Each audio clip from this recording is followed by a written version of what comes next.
고양 백석역과 목동에 이어서 밤사이 경기도 안산에서 또 열수송관 파열 사고가 발생했습니다. 부식된 열수송관이 터지면서 1,100여 가구의 온수와 난방 공급이 중단됐습니다. 일단 열수송관 파열 사고와 관련해 한국지역 난방공사가 20년이 넘은 노후 수송관을 점검한 결과 200여 곳에서 이상 징후가 발견됐다고 밝혔습니다. 보수와 함께 정밀 진단을 시행하고 종합안전대책을 내년 1월까지 마련하기로 했습니다. 남북이 철도와 도로 연결 착공식 개최를 위한 실무 협의를 열고 있습니다. 착공식 장소와 일정, 참석 대상자 등이 논의되는데 정상 간 합의대로 연내 착공식이 가능할지 주목됩니다.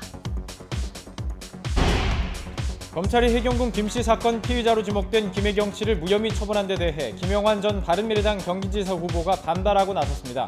김 전 후보는 검찰에 재정 신청을 했습니다. 내년 9월부터는 소득 수준과 관계없이 만 7세 미만 아이가 있는 모든 가정에 아동수당 10만 원이 지급됩니다. 국회 보건복지위원회는 오늘 이 같은 내용의 아동수당법 개정안을 통과시켰습니다. 서울 등 중부 곳곳에 내리던 눈은 대부분 그쳤지만 찬바람이 불면서 도로가 얼어붙을 수 있어 주의가 필요합니다. 내일은 서울의 아침 기온이 영하 8도까지 떨어지는 등 강추위가 찾아오겠습니다. 네, 뉴스앤이슈 3부 시작하겠습니다. 바른미래당 손학규 대표와 정의당 이정미 대표 오늘도 단식을 이어가고 있습니다. 연동형 비례대표제 도입을 촉구하는 야3당의 공세가 거센 상황인데요. 하지만 이 거대 양당과의 이견이 쉽게 좁혀지지 않고 있는 가운데 12월 임시국회 소집 논의가 꼬인 정국을 풀 열쇠가 될 수 있을지 관심입니다. 취재기자 연결해 보겠습니다. 김주영 기자. 네, 국회입니다. 네, 단식 8일째입니다. 단식을 풀 뭔가 단초가 나와야 될 텐데 지금 국회 상황 어떻습니까? 네, 아직 특별한 변화는 없는 상황입니다. 각 당 원내대표 혹은 정책위 의장끼리의 공식 회동도 오전에는 열리지 않았습니다. 지금 상황을 간단히 설명하자면 야3당은 공세, 거대 양당은 사실상 관망 정도로 말씀드릴 수 있습니다. 로텐더홀에서는 바른미래당 손학규, 정의당 이정미 대표가 8일째 단식을 진행하고 있고 오전에는 야3당이 모여 집중 피켓 시위도 진행했습니다. 이처럼 야3당이 물러설 수 없다는 태도를 이어가고 있지만 사실 분위기가 그리 긍정적이지는 않습니다. 선거제도 개편을 위해서는 거대 양당인 더불어민주당과 자유한국당의 합의가 필요한데 두 당 모두 급할 것이 없다는 분위기이기 때문입니다. 민주당 원내 지도부는 오늘 아침 회의에서 일단 연동형 비례대표제에 동의하는 기본 방향을 재확인했습니다. 하지만 구체적인 논의는 정치개혁특별위원회 안에서 이루어져야 한다고 강조했습니다. 야3당과 민주당만이라도 연동형 비례대표제를 중심으로 한 선거법 개정에 대해서 정개특위를 가동해서 논의를 활성화시키는 것이 지금 필요하다고 생각합니다. 자유한국당도 한 발 물러서 있습니다. 한국당은 일단 이번 주 안에 원내 지도부 구성을 마치고 그 뒤에 지금까지 부족했던 내부 논의를 거쳐야 한다는 입장입니다. 지금 로텐더홀에서 지금 단식 농성 중이신데 이러한 부분에 대해서 우리가 어떻게 해결점을 마련할지, 과연 정치개혁특위를 연장해야 되는 것인지 어떤지 이런 부분에 논의가 또 필요하다고 생각을 합니다. 이처럼 각 당의 이해관계와 셈법이 복잡하게 엇갈린 가운데 오늘 오후 더불어민주당과 자유한국당 원내대표가 만남을 가지기로 한 만큼 합의점을 찾게 될지 관심입니다. 네, 12월 임시국회 부분도 궁금합니다. 소집은 되는 겁니까? 그 부분 역시 확정된 것은 없습니다. 하지만 각 당이 임시국회 소집이 필요하다는 공감대를 가지고 있는 만큼 소집 가능성이 높다는 분석입니다.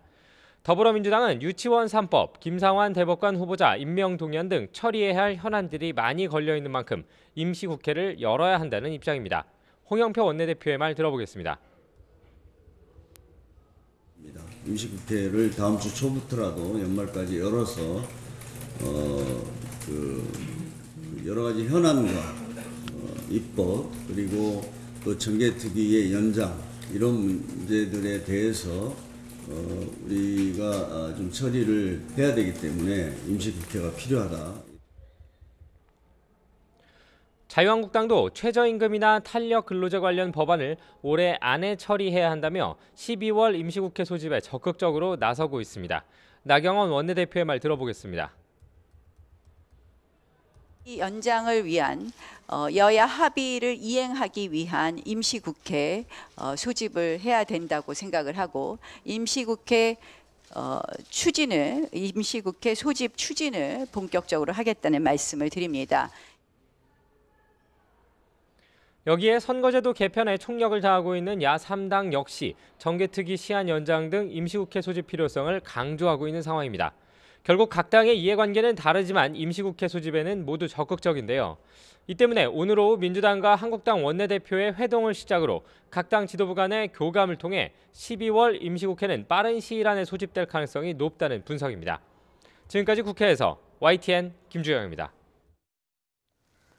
문재인 대통령은 혁신 성장과 일자리 만들기를 위한 제조업 혁신은 더는 미룰 수도 또 피할 수도 없는 과제라며 특히 중소제조업의 스마트 공장 확산이 시급하다고 강조했습니다. 문 대통령의 발언 직접 들어보겠습니다. 오늘 저는 여러분과 함께 제조업 스마트 혁신의 첫 발을 내딛고자 합니다. 경남과 대한민국 경제의 활력을 이곳에서부터 불러 일으키고자 합니다. 혁신 성장과 일자리 만들기를 위한 제조 혁신은 더 이상 미룰 수도 피할 수도 없는 과제입니다. 제조 혁신의 관건은 중소기업입니다. 대기업은 이미 자체적으로 스마트 공장이 많이 도입되어 있기 때문에 이제 중소기업으로 확산시킬 때입니다. 노동자 중심의 스마트 공장을 도입하고 위험, 유해 작업 환경을 개선해 산업재해를 30% 감소시키겠습니다. 내년부터 스마트 공장 도입 예산으로 협업 로봇도 구입할 수 있을 것입니다. 경남이 대한민국 산업화의 산실이었듯이 중소제조업의 스마트 혁신을 통해 혁신적 포용국가 건설에도 앞장서 주시길 희망합니다. 서울 목동 아파트 인근에서 매설된 온수관이 파열된 데 이어서 어제 저녁에는 경기도 안산시에서 온수관이 파열돼 1,100여 세대에 한때 온수와 난방 공급이 중단됐습니다. 안산시 등에 따르면 어젯밤 8시 반쯤 안산시 단원구 고잔동 푸르지오 3차 아파트 단지 부근에 묻힌 온수관 파열로 인근 1,137세대의 온수와 난방 공급이 끊겼습니다. 파열된 온수관은 2002년 고잔 신도시 조성 당시 매설된 것으로 배관 외부 피복이 원인을 알 수 없는 이유로 벗겨져 이 부분을 중심으로 부식이 진열돼 파열로 이어진 것으로 조사됐습니다. 열 수송관 파열 사고가 잇따르는 가운데 전국에 있는 노후관을 긴급 점검한 결과 200여 곳에서 이상 징후가 확인됐습니다. 최근 경기도 고양에서 발생한 사고는 열 수송관 연결 용접 부위의 내구성이 떨어져 파열된 것으로 추정됐는데요. 취재기자 연결해 보겠습니다. 최하영 기자. 네, 경제부입니다. 네, 지금 무려 200여 곳에서 이상 징후가 나왔다는 건데 한국지역난방공사가 긴급 점검한 결과인 거죠? 네, 전국에 있는 노후 열수송관, 그러니까 20년이 넘은 열수송관 686km를 점검한 결과입니다. 열화상 카메라로 살펴보니 이 가운데 203곳에서 온수, 누수 등이 의심되는 땅의 온도 차이가 감지됐습니다. 특히 지열 차이가 커 사고 발생 가능성을 보인 지점도 16곳이나 됐습니다. 이 가운데 5곳을 굴착해보니 한 곳에서 미세누수가 발생하고 있었습니다. 한국난방공사는 일단 미세누수가 발생한 지점에 대해선 곧바로 관을 교체했다고 밝혔습니다. 또 이상징후가 발생한 203곳에 대해선 오늘부터 한 달 동안 정밀 진단을 할 예정입니다. 이와 함께 경기도 고양에서 발생한 사고의 경우 열수송관 연결 용접 부위에 내구성이 떨어져 파열된 것으로 추정했습니다. 같은 공법으로 시공된 열수송관도 400여 곳이 넘어 대책을 마련하기로 했습니다. 황창화 한국지역난방공사 사장의 말 직접 들어보시죠. 이번 사고가 발생한 열수송관 구간 연결부 용접 부위와 동일한 공법으로 시공된 443개소의 모든 위치를 파악하였으며 어제부터 파악된 모든 위치를 직접 굴착하여 동일 공법으로 용접한 부위를 전량 보수하거나 교체할 계획입니다. 아울러 내년 1월 말까지 후속 조치 방안과 안전관리 강화 등 종합적인 안전관리 대책을 마련할 예정입니다. 황 사장은 오늘 발표에서 사고 유가족과 피해자 또 불편을 겪은 고객에게 사과의 말씀을 드린다며 사고 재발을 막기 위해 노력하겠다고 말했습니다. 이와 함께 의식과 업무 시스템 혁신을 위해 자체 감사뿐 아니라 필요한 경우 감사기관의 감사도 청구할 계획이라고 밝혔습니다. 지금까지 경제부에서 전해드렸습니다. 네, 지역 난방공사의 발표 취재기자가 정리를 해드렸습니다. 200여 곳에서 이상 징후가 이미 확인된 상태입니다. 자, 어제 사고부터 다시 좀 살펴보도록 하죠. 그제 목동의 열수송관 파열에 이어서 어젯밤 안산에서 또 배관이 터진 것입니다. 지난 4일 백석역 사고, 또 부산의 온천수 관로 누수까지 합치면 이번 달 들어서만 벌써 4번째 발생한 사고였습니다. 자, 그제 오전 9시 반쯤이었습니다. 서울 목동 아파트 단지에서 열수송관이 파열되면서 17시간 동안 1,800여 세대 온수와 난방 공급이 중단됐던 것이죠. 자, 조사를 해봤더니 낡은 관이 부식된 것이 아닐까 이렇게 추정을 하고 있습니다. 또 이어 어제 저녁은 경기 안산시에서 열수송관이 파열돼서 이때는 1,100여 세대 한때 온수와 난방 공급이 중단됐습니다. 파열된 관은 2002년에 신도시 조성 당시 매설된 것인데요. 배관 외부 피복이 원인을 알 수 없는 이유로 벗겨졌다. 이 부분에 부식이 진행돼서 파열로 이어진 것으로 조사가 된 것으로 지금 알려져 있습니다.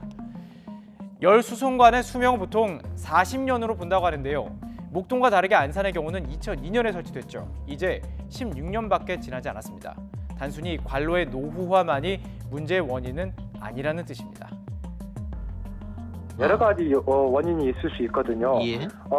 일반적으로 원수관을 수킬로미터를 접합 없이 시공은 불가능할 거 아닙니까? 그러다 보니까 원수관을 중간중간에 용접이라든가 볼팅이라든가 이렇게 접합을 할 수밖에 없습니다. 그러면 아무래도 용접 부위는 금속의 전이차 때문에 부식을 할 수밖에 없거든요. 예. 또한 도심지에서는 공사로 인해서 수위가 많이 낮아질 거 아닙니까? 예. 그럼으로 인해서 최근에 도시에 싱크홀이 많이 발생하잖아요. 예. 이런 싱크홀이 발생하면은 그 관과 관 접합 부위에서 아무래도 응력이 집중되고 이런 부분에 이제 접합에 결함이 생기다가 이렇게 약해진 틈이 발생을 하고 도심지에서 낮아진 집안의 무거운 차량 등의 충격을 받는 등 악조건이 겹친 데다 추위 때문에 온수 공급이 늘면서 배수관에 과부하가 걸렸을 수 있다는 분석입니다. 자, 그렇다면 열수송관만 문제일까요? 전기선로, 가스관도 있습니다.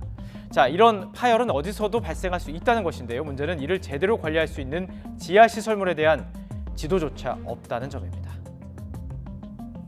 지금 지하시설물 관리에서 가장 문제가 되는 것은 지하 매설물 측량에 의한 정확한 지하시설물 지도가 지금 우리나라에 부재한 상황이거든요.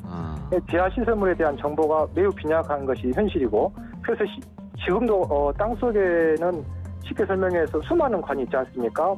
원수관이나 가스관이나 전기통신 이런 것들이 거미줄처럼 묻혀있는 상황이거든요. 그래서 이런 것을 종합적으로 관리할 이제 시점이 왔다 이렇게 봅니다. 저는. 관련 기관들은 철저히 조사하겠다고 다짐했습니다. 그런데 단기간에 모든 위험 요소를 점검하고 보완하는 게 말처럼 쉬울까요? 전문가는 열수송관 조사는 비용과 시간이 많이 투입되는 일이라고 지적하고 있습니다.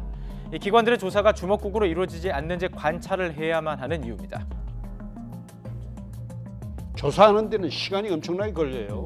돈도 많이 듭니다. 네. 왜냐하면 우회관을 만들고 관에 물을 빼야 이게 상수도 같으면 물을 넣은 상태에서 로봇을 넣을 수가 있지만 이거는 온열관이기 때문에 뜨겁습니다. 100도에 가깝고 압력이 지금 11kg 이상 올라가고 있거든요. 그러면 로봇가 견디질 못해요. 그러면 시간이 들고 경비가 드는 부분인데 어떻게 이걸 단시간 내에 전수조사를 합니까? 대충 조사를 해서는 안 된다는 지적입니다. 오늘 오전 지역 난방공사에서 발표한 내용도 열화상 카메라로 조사한 내용이었습니다. 그러니까 겉표면을 카메라로 봐서 문제가 있는 곳을 파서 연구한 것이죠. 조원철 교수는 비싸고 시간이 들더라도 관련 로봇을 개발하고 이 수송관 내부를 철저히 조사해야 한다는 주장이었습니다. 많은 비용이 들어가고 시간이 걸리더라도 시민의 안전이 우선이겠죠. 자, 이제 중요한 것은 우리의 역할입니다. 우리가 사는 곳이 안전한지를 감시하고 지원하는 역할, 우리 시민에게 주어졌기 때문입니다.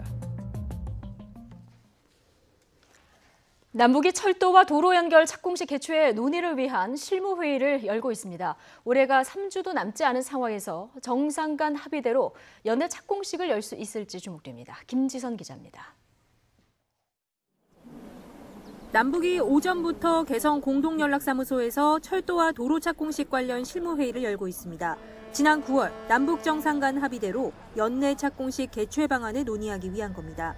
김창수 우리 측 연락사무소 부소장과 황충성 북측 부소장이 대표로 참석했습니다. 안건은 착공식의 장소와 일정, 방식, 참석 대상자 등입니다. 통일부는 북한도 올해 안에 착공식을 여는 데 공감대를 갖고 있다고 밝혔습니다. 연내에 갖고자 한다는 데 남북의 공감대가 있고요. 기본 계획을 전달을 한 바가 있고요.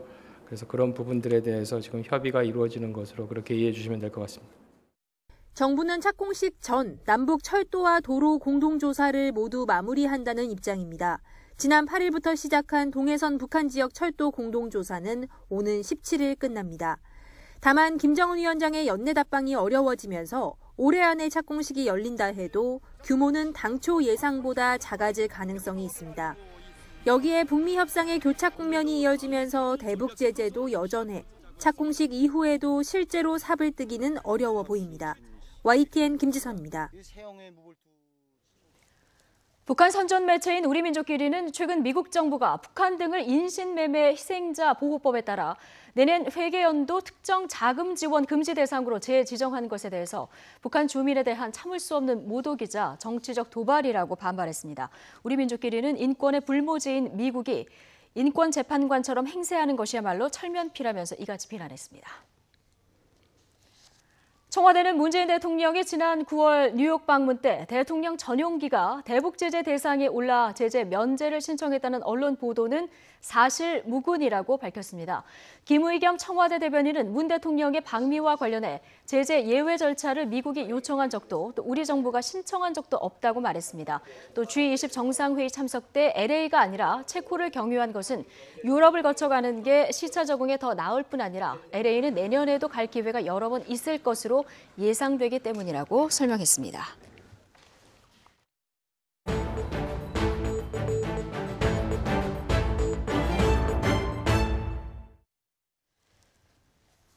네, 일본 최초의 훈장으로 일제 강점기 이완용을 비롯한 을사 오적 등 친일파가 받았던 훈장이 있습니다. 그런데 지금까지도 우리나라 일부 외교관과 정치인, 경제인이 이 훈장을 받고 있어서 논란이 일고 있습니다. 취재 기자와 함께 어떤 내용인지 좀 자세히 알아보겠습니다. 자, 이 문제 주장 고한석 기자 나와 있는데요. 어서 오십시오. 네. 예. 문제가 된 것이 우길장이라는 일본 훈장인데 정확히 어떤 훈장입니까? 네, 일본 정부가 자국민은 물론이고 외국인들에게도 주는 그런 훈장입니다. 예. 우길 그러니까 떠오르는 태양을 형상화했고요. 가운데 붉은 태양에서 밖으로 빛이 뻗어나가는 그런 모습입니다. 종류에 따라서 이 모양이 조금씩 다릅니다. 우길 대수장이 가장 높은 등급이고요. 그 밑에 중수장, 소수장이 있고 그 아래로 다시 등급이 나뉩니다. 그렇군요. 이 훈장이 근데 언제 만들어진 훈장입니까? 네, 메이지 시대 1875년에 만들어진 일본 최초의 훈장입니다. 예. 국가와 공공의 공익에 기여한 사람에게 수여한다는 것이 취지고요. 그런데 일본이 침략 전쟁을 벌이던 시기 주로 군인들이 받았습니다. 대표적인 일본 전범으로 일본이 패전한 뒤 교수형을 당했죠. 지금 사진이 나오고 있는데 네. 태평양 전쟁을 이끈 도조 히데키가 이 우길 대수장을 받았습니다. 예. 또 러일 전쟁을 승리로 이끈 해군 대장 도고 헤이하치로도 같은 훈장을 받았습니다. 또 안중근 의사에게 저격당해 죽은 이토 히로부미 역시 우길 대수장을 가슴에 걸었습니다. 이토 히로부미도 받았고 메이지 시대에 만들어진 일본 최초의 훈장인데 네. 우리 을사 오적도 이 우길 훈장을 받았다면서요? 네, 이완용, 이근택, 박재순 등 을사 오적 모두 같은 훈장을 받았습니다. 이완용 가슴에 커다란 훈장이 하나 걸려 있는데 지금 사진이 나오고 있는데요. 예. 저 표시된 부분이 바로 우길 대수장입니다. 이 훈장이 그 훈장이군요. 네, 오른쪽에 있는 이토 히로부미 사진, 가운데 있는 모습 우길 동화 대수장인데요. 이완용이 받은 것과 같은 훈장입니다. 이 밖에도 정미 7적 가운데 하나인 이병무 등 친일 인명사전에 등재된 친일파라면 대부분은 다양한 등급의 우길장을 받았다고 해도 과언이 아닙니다. 예. 자, 뭐 받는 사람 면면을 지금 봐서도 그렇고요. 이게 뭐 제국주의를 상징하는 훈장이라고 하면은 취지야 어찌 됐건 간에 우리한테는 좀 어떻게 보면은 치욕스러운 이런 훈장일 수도 있는데 해방 이후에도 근데 이 훈장이 우리나라 국민들에게 수여가 됐다면서요.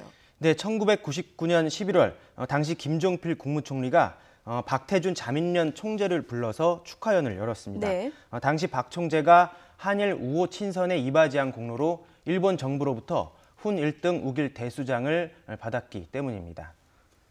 가장 등급이 높은 우길 대수장 수상자만 보면 이병기 박근혜 전 대통령 비서실장과 권철현, 유명환, 유흥수 씨 등 전 일본 대사 가운데 일부가, 또 정치인으로는 김수환, 정의화 전 국회의장, 또 이용구 전 국무총리 등이 우길 대수장을 받았습니다. 네. 경제인 가운데도 있는데요.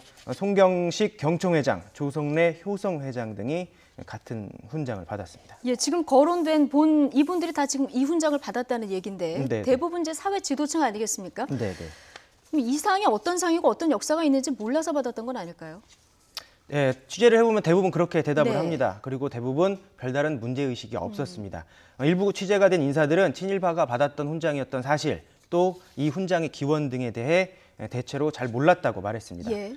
그런데 우길하면 우길기가 바로 떠오르죠. 일본 제국주의의 상징이자 우리에게는 너무나 아픈 역사이지 않습니까? 그렇죠. 그런데도 우길이라는 이름을 접하면서 단순히 일본 정부가 주는 훈장이라고만 생각했다는 것이 조금 실망스럽고요. 특히 받은 사람들이 명망 있는 사회 지도층이라서 더 그렇습니다. 네. 인식이 없었다. 이 자체가 이제 문제다. 이런 이제 얘기를 해주셨는데, 근데 우길 문양 자체는 이게 일본 전통 문양이라면서요? 네, 떠오르는 태양을 의미하는 우길은 일본의 전통 문양이 맞습니다. 예. 천여 년 전부터 사용됐다는 그런 연구도 있어서 문양 자체를 제국주의의 잔재라고 하기는 어렵습니다. 그런데 비교해 볼 만한 외국 사례가 하나 있습니다. 2차 세계대전 당시 나치 독일의 철십자 훈장인데요. 철십자는 일본의 우길과 마찬가지로 전통 문양입니다. 십자군 전쟁 때부터 썼다고 하고요. 네. 그러나 2차 대전 패망 후 독일은 전쟁 범죄의 상징이라는 이유로 이 철십자 훈장을 폐지했습니다. 설령 지금까지 남아있다 하더라도 히틀러의 훈장을 받을 프랑스 사람이 과연 있을까요? 그러게 말입니다. 자, 외국인에게도 수여를 하는 훈장이다. 앞서 이제 네. 얘기를 해주셨는데 우리나라 지금 사회 지도층 받은 그 훈장이 있고요. 네. 이웃나라 중국 비슷한 과거 경험들이 있는데 네. 중국은 어떻습니까? 그 만주 사변 즈음에 허잉친이라는 일본 육사 출신의 중국인 군인이 우길 대수장을 받았다는 기록이 있습니다. 예. 그리고 일본 패망 이후에는 그보다 등급이 낮은 우길 중광장을 제일본 중국 바둑기사가 받았습니다. 이외에는 더 찾아볼 수가 없고요. 그래서 우길장 받은 중국인은 사실상 없다고 봐도 될 것 같습니다. 제국주의 시절 훈장을 없애지 않고 한국인에게까지 수여하는 일본도 그렇지만 별다른 거부감 없이 그걸 받는 한국인들의 모습을 보면서 역사의식의 의미에 대해 다시 생각해 볼 수밖에 없었습니다. 중국은 그러니까 사실상 한 명도 없다. 네, 그렇게 봐도 좋습니다. 다시 생각해 볼 문제인 거는 확실한 것 같습니다. 고한석 기자였습니다. 수고하셨습니다. 우리 아들 돌려줘요.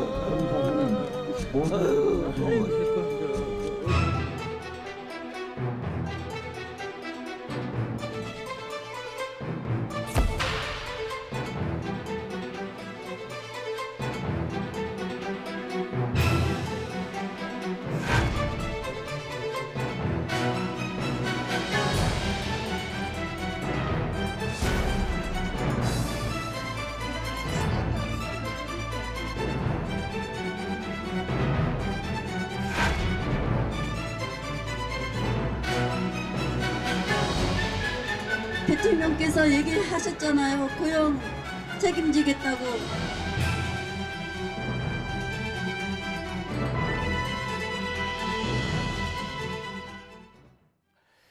그제 충남 태안화력발전소에서 20대 하청업체 노동자가 컨베이어 벨트에 끼어 숨지는 안타까운 사고가 일어났습니다.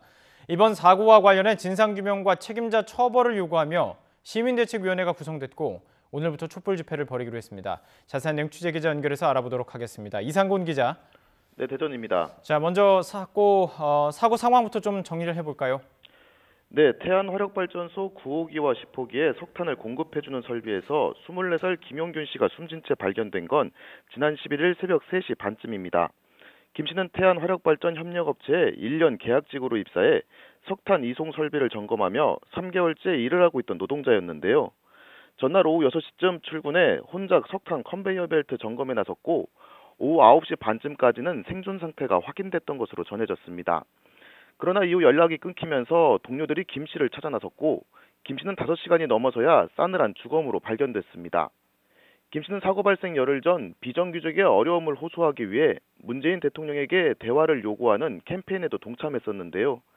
하지만 어떤 대답도 듣지 못한 채 안타깝게 세상을 떠나고 말았습니다. 하루아침에 세상에 단 하나뿐인 아들을 잃은 어머니의 말 한번 들어보시죠. 앞으로도 이런 일 겪어야지 시정이 되는 건지 지금 바로 시정이 될 수 있는 건지 그런 것 좀 말씀해 주세요. 왜 내가 이런 일을 겪어야 되는지 정말 알 수가 없어요. 희망도 없어요. 네, 이 사고에 대한 원인 조사가 이루어지고 있을 텐데요. 현재까지 확인된 내용은 어떤 겁니까? 네, 사고가 발생하자 고용노동부 보령지청은 태안화력 9호기와 10호기에 대해 작업 중지 명령을 내리고 사고 원인 조사에 들어갔습니다. 현재까지 조사 결과 하청업체 규정상 2인 1조로 근무하게 돼 있는 규정을 지키지 않은 것으로 확인됐습니다. 현장에서 2명이 함께 나가야 하지만 인력이 부족해 지켜지지 않은 겁니다. 이 때문에 사고가 발생한 사실을 확인하고 대처하는데도 시간이 오래 걸릴 수밖에 없었던 것으로 보입니다. 숨진 김 씨와 함께 일했던 노동자들은 원청인 한국서부발전이 개인의 실수로만 몰아가고 있다며 분통을 터뜨리고 있는데요. 위험을 충분히 알고도 컨베이어 벨트에서 떨어진 석탄을 제거하라는 지시가 있었기 때문에 사고가 발생했다는 겁니다. 동료 노동자의 말 들어보시죠. 지시해놓고 안 하면 안 한다고 저희들한테 무언의 압박을 가해놓고 이제는 서류 꾸미기에 바쁘고 변명하기 바쁘고 뭐가 두렵습니까? 진실을 밝혀주. 네, 경찰은 현장 목격자 등을 상대로 조사를 마쳤으며 원청인 한국서부발전과 하청업체인 한국기술발전의 안전관리 소홀이 확인되면 관련자들을 입건할 계획입니다. 네, 이번 사고가 2년 전 구의역 스크린도어 사고와 판박이라 이런 말도 있습니다. 하청업체 노동자 사망 사고, 태안 화력발전소만의 문제는 아닐 것 같은데요. 네, 지난 2010년부터 태안 화력발전소에서 숨진 하청업체 노동자는 이번 사고를 포함해 모두 12명인 것으로 확인됐습니다. 적지 않은 수치인데요. 국내 5대 발전사들에서 발생한 인명사고를 살펴봐도 97%가 하청업체 업무에서 발생한 것으로 드러났습니다. 또 최근 9년 동안 산재로 사망한 노동자 40명 가운데 하청업체 노동자가 37명으로 92%에 달하는 것으로 조사됐습니다. 노동계에서는 하청업체가 비용 절감을 통해 원청으로부터 사업을 따내는 데 집중하다 보니 노동자들의 안전관리가 소홀했다고 주장합니다. 이 때문에 위험한 작업을 원청이 아닌 하청업체에 맡기는 위험의 외주화를 중단하라는 목소리도 커지고 있습니다. 이번 사고와 관련해서 진상규명과 책임자 처벌을 요구하는 시민대책위원회도 구성이 됐다고요? 네, 어제 이번 사고와 관련해 진상규명과 책임자 처벌을 요구하는 시민대책위원회가 만들어졌습니다. 민주노총과 시민단체, 인권단체 등 50여 곳이 참여했는데요. 이들은 원청인 한국서부발전 앞에서 기자회견을 열고 이번 사고에서 예산과 인력을 이유로 혼자 일할 수밖에 없는 하청업체 노동자의 현실이 그대로 드러났다며 위험의 외주화를 당장 중단할 것을 촉구했습니다. 또 사고가 발생하면 다른 하청업체로 바꾸고 노동자를 일회용 소모품처럼 버리는 사회를 바꿔야 한다고 주장했습니다. 이들은 오늘 숨진 김 씨를 추모하고 책임자 처벌을 촉구하는 촛불 집회를 서울 광화문과 충남 태안 터미널 앞에서 동시에 열기로 했습니다. 태안 터미널 앞 집회는 고인의 장례 절차가 마무리되는 날까지 매일 밤 열 계획입니다. 이번 사고와 관련해 고용노동부도 오는 17일부터 한국서부발전 태안발전본부에 대해 특별감독에 나서 현장에 대한 안전점검을 벌일 계획입니다. 지금까지 대전에서 YTN 이상군입니다. 우리 군이 오늘부터 내일까지 독도 인근 해역에서 독도 방어 훈련을 실시합니다. 해군은 전대 기동 훈련과 병행해서 대한민국 영토인 독도를 방어하는 정례적인 훈련이라고 밝혔습니다. 이어 훈련은 해군과 해경, 공군 등이 참가했고 참가 전력은 수상함과 항공기 등으로 규모는 예년과 비슷한 수준이라고 설명했습니다. 전쟁 가능한 국가로의 개헌과 군사 대국화를 지향하고 있는 일본 아베 정부가 추경 예산을 통해서도 방위비를 대폭 확충하는 것으로 나타났습니다. 도쿄신문은 일본 방위성이 올해 2차례의 추경 예산을 통해서 우리 돈으로 약 4조 2천억 원의 예산을 확보할 것으로 보인다고 보도했습니다.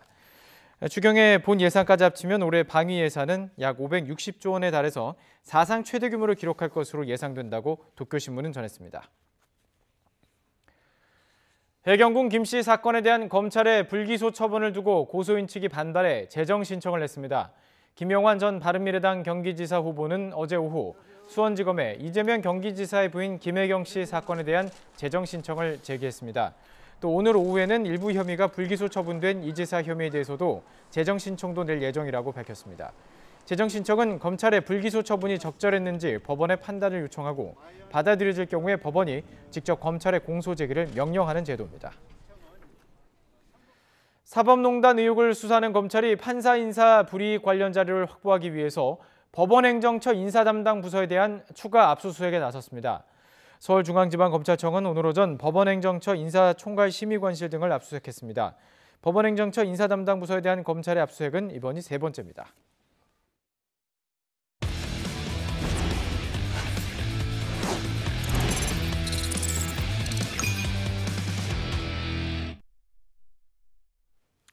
스포츠 소식 알아보는 시간입니다. 프로야구 경기가 열리지 않은 겨울 동안 각 팀은 다음 시즌 준비로 더욱 바쁜 시간을 보내죠. 바로 스토브리그라고 불리는 비시즌인데요. 어떻게 진행되고 있는지 스포츠부 허재원 기자와 자세한 이야기 나눠보도록 하겠습니다. 안녕하십니까? 네, 안녕하세요. 자, 스토브리그 매일매일 이렇게 따뜻한 곳에 모여서 이렇게 누구를 계약하느냐 이런 거를 한다는 그 뜻으로 알고 있는데요. 지금 매일 FA 소식, 외국인 선수 계약 소식이 들리고 있죠. 네, 그렇습니다. 프로야구 선수들이 이번 달 12월 그리고 다음 달 1월까지는 비활동 기간으로 정해져 있습니다. 네네. 훈련을 못하게 돼 있고 시상식도 많고 미뤄둔 가족 여행도 다녀오고 그야말로 휴가 기간입니다. 하지만 구단 직원들, 그중에서도 선수 계약을 담당하는 운영팀이나 스카우트팀 직원들은 요즘이 가장 바쁠 때거든요. 어제도 SK 외국인 투수 산체스가 재계약했다는 소식이 들려왔고 NC는 새 외국인 선수 베탄코트를 영입했다는 소식도 전해졌습니다. 또 그제는 FA 최대어 양의지 선수가 NC와 4년 총액 125억 원에 계약했다는 소식도 있었는데요. 내년 시즌을 준비하는 각 팀의 행보가 본격화되고 있습니다. 이렇게 스토브 리그라고 부르잖아요. 네. 정규 리그는 프로야구에서 두산이 이겼고 한국 시리즈는 SK가 승자였다면 이번 스토브 리그에서의 승자는 누구라고 볼 수 있을까요?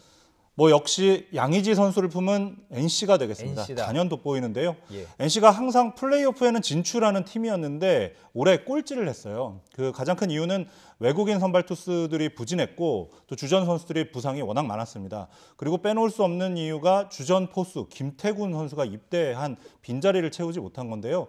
지금까지 선수 보강한 리스트만 보면 이런 약점들을 한꺼번에 모두 해결했다고 보여집니다. 양의지 선수 영입한 게 단순히 포수 자리에 좋은 선수 한 명 들어온 것 이상의 시너지 효과가 있을 것으로 보이는데요. 3할 때 중반에 타율, 20개 이상의 홈런을 치는 오른손 타자가 합류하면서 타선이 워낙 좋아졌습니다. 나성범, 박성민, 권희동의 새 외국인 타자죠. 베탄코트까지 이어지는 강타선을 구축하게 됐고 무엇보다 타력보다 더 기대를 모으는 점이 양의지 선수의 탁월한 투수 리드 능력입니다. NC가 외국인 투수 2명이 모두 새 선수들이고 기존의 주축 투수들이 모두 대부분 젊은 선수들이거든요. 양의지 선수가 중심을 잡아주면서 투수들의 능력을 극대화할 수 있을 것으로 기대가 됩니다. 또 NC는 외국인 선수 라인업도 모두 구성을 마쳤는데요. 포수와 1, 2루수 등 5개 포지션까지 소화가 가능하다는 멀티플레이어 베탄코트와 어제 계약을 했습니다. 그리고 선발 투수 2명은 메이저리그에서 활약했던 루친스키 그리고 에디 버틀러로 확정을 했는데요. 이 두 선수가 1, 2선발을 맡아준다면 구창모나 장현식 등 젊은 투수들이 많기 때문에 선발 로테이션을 꾸리는 데는 문제가 없을 전망입니다. 네네. NC는 또 FA 3루수 모창민과도 아주 일찌감치 가장 먼저 계약을 했거든요. 내년 시즌에 새 구장에서 새 출발에 나서는 NC인데 준비가 착착 진행되고 있습니다. NC의 스토브 리그 착착 진행이 되고 있습니다. NC 못지않게 그 한국 시리즈 우승팀이죠. SK도 이렇게 속속 좀 실리를 챙기고 있는 것 같은데요. 지금까지 준비 상황으로만 보면 SK가 이미 2년 연속 한국 시리즈 우승할 수 있는 것이 아닌가 이렇게까지 전망이 되고 있는 분위기인데요. 반드시 잡아야 할 선수들을 모두 잡았습니다. 물론 힐만 감독이 어머니 병간호를 위해서 미국으로 돌아갔고 그리고 이제 켈리 선수가 메이저리그에 진출했기 때문에 이런 부분은 어쩔 수 없는 부분이라고 하지만 대신 FA 최정과 이재원 일찌감치 계약을 마무리했고요. 팀 전력의 중심을 이루는 이 선수들이 주전 3루수와 포수이기 때문에 그리고 나란히 중심 타자이기 때문에 지난 시즌 우승 전력을 그대로 유지할 수 있게 됐습니다. 그리고 관심을 집중시킨 선수들이 나머지 2명의 외국인 선수죠. 산체스와 로맥인데 네. 어제 구단 공식 발표를 통해서 산체스와 재계약 소식을 알렸습니다. 올 시즌 산체스 선수가 체력에서 문제를 조금 드러냈는데 구위 자체는 흠잡을 데가 없는 선수거든요.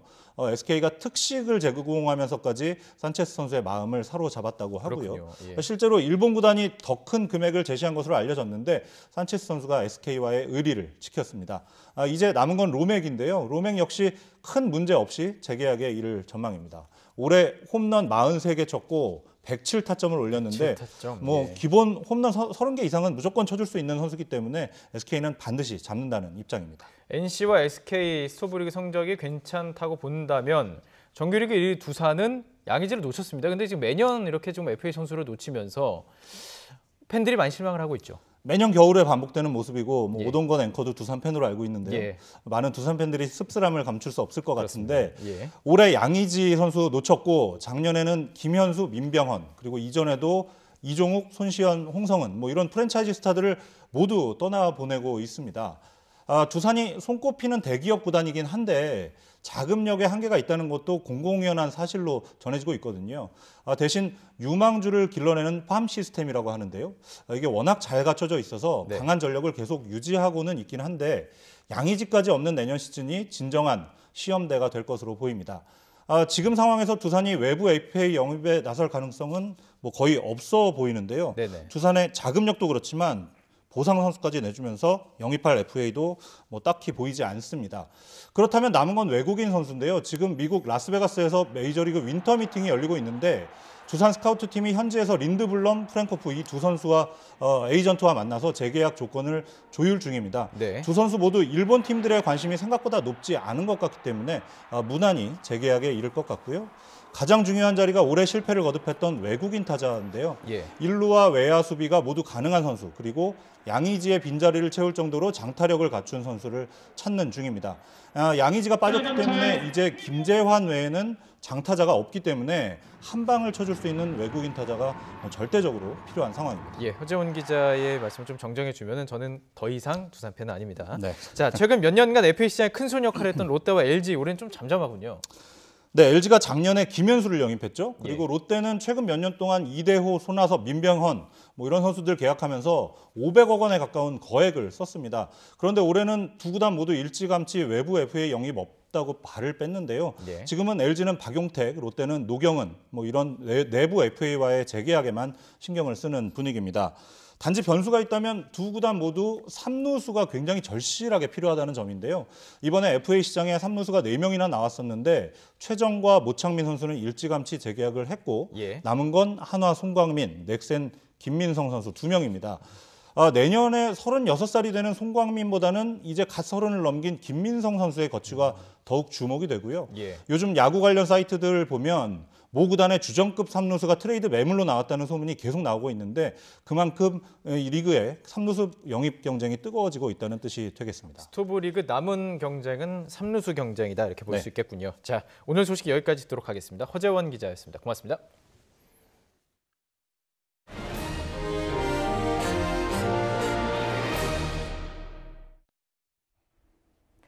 쌍둥이 딸에게 시험 문제와 정답을 유출한 의혹을 받는 숙명여고 전 교무부장 측이 첫 재판에서 혐의를 전면 부인했습니다. 숙명여고 전 교무부장 A씨의 변호인은 서울중앙지방법원에서 열린 첫 공판에서 공소 사실 대부분을 인정하지 못한다고 밝혔습니다. A씨는 교무부장으로서 알아낸 교내 정기고사 문제와 답안을 같은 학교에 재학 중이던 쌍둥이 딸에게 알려 학교의 성적평가 업무를 방해한 혐의로 재판에 넘겨졌습니다. 만 7세 미만 아이가 있는 모든 가정에 아동수당 10만 원을 지급하는 내용의 아동수당법 개정안이 국회 보건복지위원회에서 통과됐습니다. 보건복지위원회는 법안 심사 소위와 전체 회의를 차례로 열고 만 6세 미만 소득 수준 90% 이하 가정에 아동수당을 지급하도록 한 현행법보다 지급 대상을 확대한 법안을 처리했습니다. 이와 함께 소득 하위 20% 이하 노인에 대해 기초연금을 기존 25만 원에서 30만 원으로 인상하는 내용의 기초연금법 개정안도 보건복지위원회에서 처리됐습니다. 겨울철에 운전하다 보면 땅이 얼지도 않은 것 같은데 제동이 안 돼서 미끄러지는 경우가 있습니다. 도로에 얇게 얼어붙은 블랙 아이스 때문인데요. 특히 다리는 블랙 아이스가 생기기 쉬워서 각별히 주의해야 합니다. 나현호 기자입니다. 비가 추적추적 내리는 고속도로. 앞차가 갑자기 비상등을 켜자 속도를 줄여보려 하지만 여의치 않습니다. 급하게 핸들을 꺾었지만 어쩔 수 없이 부딪히고 맙니다. 이어 가드레일을 들이받더니 또다시 멈춰선 트럭 반대편 가드레일까지 잇따라 들이받습니다. 이미 정차한 차량과 충돌해 겨우 멈춰서지만 이번엔 커다란 트럭이 덮칩니다.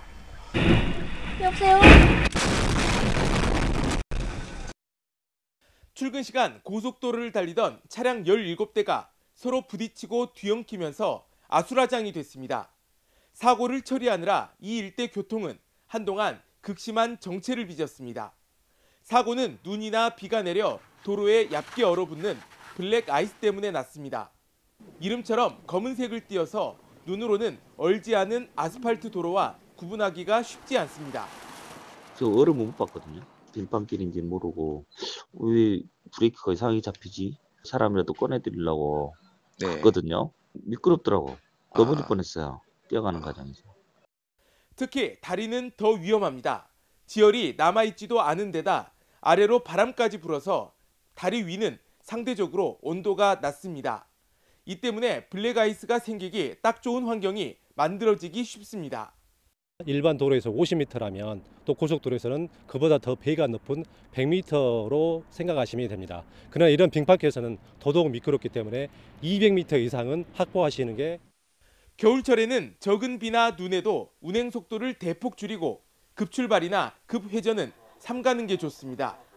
또 운전하다가 정지할 때는 여러 차례 나눠서 브레이크를 밟고 평소 타이어 공기압과 마모 상태를 확인하는 것도 중요합니다. YTN 나연호입니다. 바이러스나 세균 감염으로 후두에 염증이 생기는 후두염 환자가 늘고 있습니다. 국민건강보험공단 자료를 보면 지난해 후두염 환자는 383만 명으로 2013년 372만여 명과 비교해 2.8% 증가했습니다. 연령대로는 30대가 59만여 명으로 가장 많았고 40대 56만여 명, 9세 이하 53만여 명 순이었습니다. 방위산업체가 군남용 발전기 원가를 조작해 부당한 이득을 얻은 사실이 드러나 검찰이 수사하고 있습니다. 서울중앙지방검찰청 방위사업수사부는 사기 혐의로 대구 모 방산업체 최모 부문장을 최근 구속했습니다. 지난 2016년 방산업체로 지정된 이 회사는 군 당국의 통신회선 디지털화 사업과 관련해 발전기를 납품하면서 원가를 부풀리는 수법으로 수십억 원대 부당이득을 얻은 것으로 드러났습니다. 지난 여름 아라가야 왕궁터에서 대규모 토성과 목책 시설이 확인된 경남 함안에서 아라가야 시대에 조성한 것으로 추정되는 대형 가마터와 토기 폐기장이 나왔습니다. 국립가야문화재연구소는 아라가야 토기 생산 거점으로 알려진 경남 함안군 법수면 우거리 산 139의 3번지 일대에서 발굴 조사를 진행해 길이 약 11m, 최대 너비 2.5m의 계단식 오름가마 유적을 찾아냈다고 밝혔습니다. 그룹 방탄소년단이 2018 엠넷 아시안 뮤직 어워즈 마마에서 3년 연속 대상을 받으며 4관왕에 올랐습니다.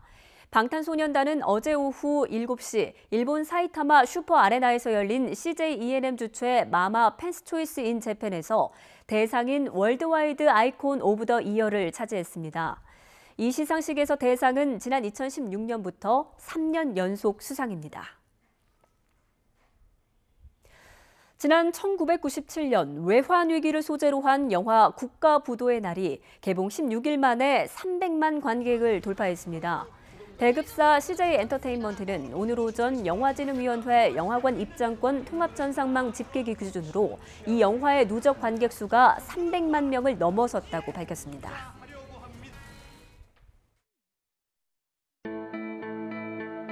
We'll do it all. Everything on our own.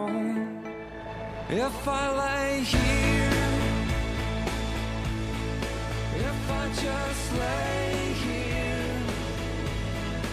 Would you lie with me and just forget the world?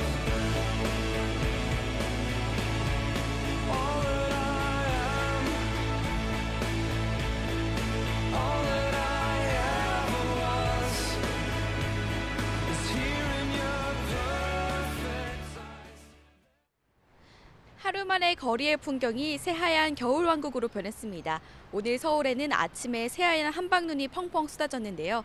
지금은 눈이 그쳤지만 내린 눈이 얼어붙어서 길이 무척 미끄럽습니다. 낙상사고와 교통안전에 각별히 주의하시기 바랍니다. 새벽부터 아침 사이 중부지방에는 많은 양의 눈이 내려 쌓였습니다. 경기 군포에 4.7cm, 강원 양구 4.5cm, 서울 송월동은 1.7cm의 적설량을 기록하고 있습니다. 눈구름이 남동진하면서 수도권의 눈은 대부분 그쳤습니다. 오후까지 충청과 강원 남부에는 1cm 안팎의 눈이 조금 오겠고요. 그 밖에 남부지방에는 한때 눈이 날리는 곳이 있겠습니다. 낮부터 찬바람이 강해지면서 추위가 점점 심해지겠습니다. 오늘 서울의 낮 기온은 3도, 대구와 광주 6도, 부산은 8도로 예년 기온을 2도에서 3도가량 밑돌겠습니다. 내일 서울의 아침 기온은 영하 8도까지 뚝 떨어지면서 기습 강추위가 찾아오겠습니다. 이번 추위는 주말까지 이어진 뒤 조금씩 누그러들겠지만 일요일에는 전국에 또다시 눈 소식이 있습니다. 지금까지 상암동 야외 스튜디오에서 YTN 권혜인입니다. 12월 13일 목요일 뉴스앤이슈 마치겠습니다. 네, 잠시 뒤 2시에는 노종면의 더 뉴스가 이어집니다. 시청해주신 여러분 고맙습니다.